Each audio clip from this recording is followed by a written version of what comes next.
saya nak bagi tahu satu perkara. Muhyiddin right man arrested. Oh my god.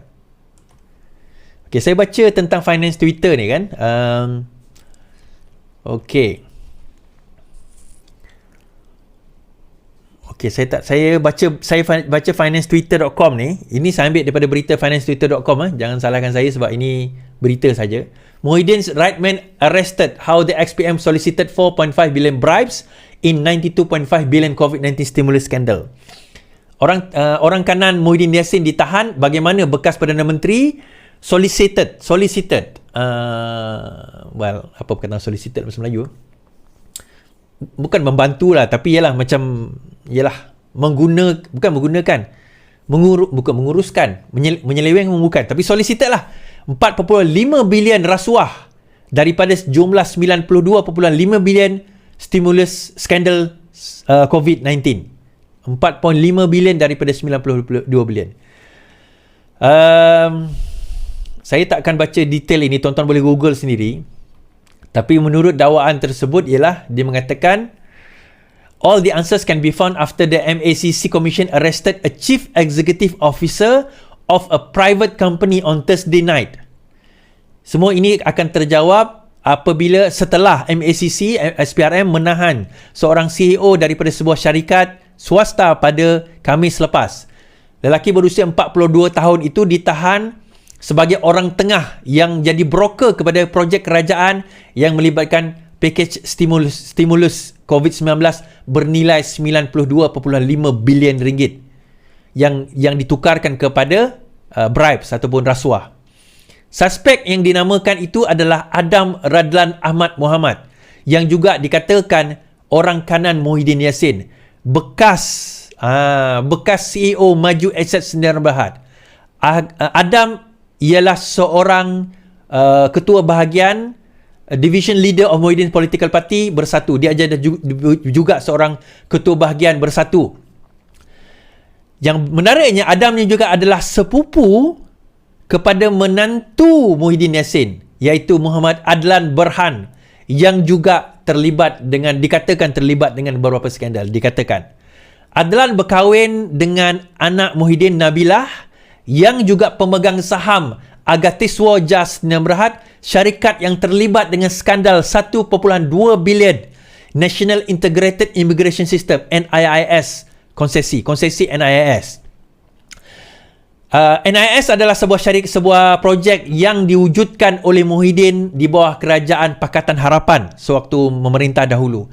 After cancelling, setelah membatalkan projek yang dinamakan sebagai SKIN atau Sistem Kawalan Immigration Nasional. Muhammad Adlan juga dikaitkan dengan projek Satu Bestari Net, satu projek 15 tahun yang dianggarkan bernilai 4.47 bilion yang diperkenalkan oleh juga Muhyiddin Yassin sewaktu beliau menjadi menteri Menteri Pelajaran pada tahun 2011 yang menyediakan projek 4G di kawasan-kawasan pedalaman dan kawasan-kawasan luar bandar, yang juga terlibat dengan projek Virtual Learning Environment VLE, di mana menyediakan VLE kepada lebih 10,000 sekolah di seluruh negara. Ini bukan pedalaman sajalah, tetapi yang Bestari Net tu luar negara. Saya tahu 2013 saya terlibat dengan projek ni untuk buat survey. Bukan projek ni saya sediakan internet tapi untuk buat survey sekolah di bawah Muhyiddin Yassin pada waktu itu. Bagaimanapun, projek tersebut gagal setelah diberikan kepada YTL. Dia internet tu slow dengan problem dengan Frog VLE. Siapa jadi cikgu dia ingatlah Frog VLE ni. Yang sebenarnya boleh diganti dengan Google Classroom. Adam Radlan, pelibatan Adam Radlan sebagai salah seorang kroni dan juga Muhyiddin Yassin ini telah didedahkan selepas Muhyiddin Yassin menjadi gabungan di dalam Kerajaan Perikatan Nasional. Telah didedahkan. Dan inilah why the former Prime Minister desperately want to return to power by hook or by crook untuk cover up the skeleton in the closet. So how did Mr. Muhyiddin become billionaire during his 17 months short?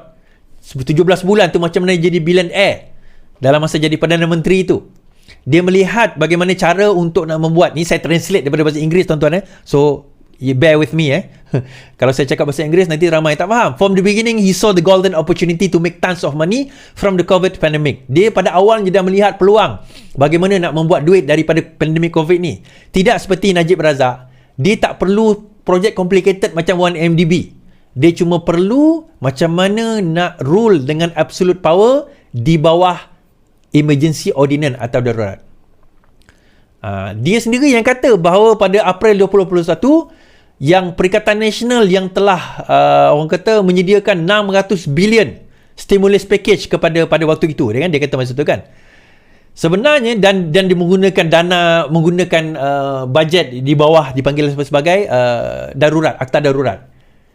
But when opposition Pakatan Harapan returned to power after November 2022, semua lies on corruption telah didedahkan.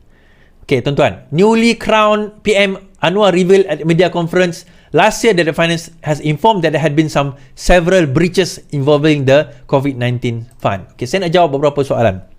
Yang pertama, dia macam ni. Kalau tuan-tuan ingat, tengok balik interview Mazli Malik, perasan tak kenapa tiba-tiba Mazli disuruh letak jawatan sebagai Menteri Pendidikan pada zaman Mahathir memerintah dan mengembalikannya kepada Mahathir?